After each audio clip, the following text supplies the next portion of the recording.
بسم الله الرحمن الرحيم. أن وحكبرن ويدينته What are common shares? Common shares sidoo kale waxaa loo yaqaanaa common stocks, ordinary shares, sidoo kale voting shares ama equity shares. Intaas dhan haddaad maqashid waa isku macne.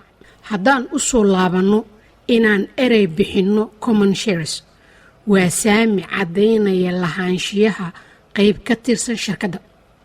Haddaba lahaanshiyahaas wax uu xaq u siinayaa qofka saamiga leh inay codayn karaan, inay helaan qayb ka tirsan faa'iidada shirkadda ay soo saarto ama sare u kaca ra'sumaalka shirkadda inay wax ka lahaadaan.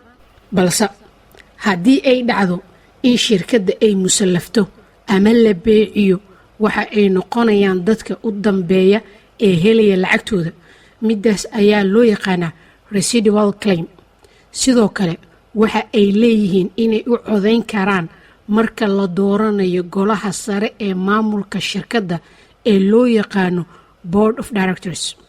Xog dheeraada oo ku saabsan ereybixinada retained earnings, dividend, Board of Directors, share and shareholders, fadlan ka dhegeyso lifaaq hoose oo aan hadda koor kaga soo hadalnay.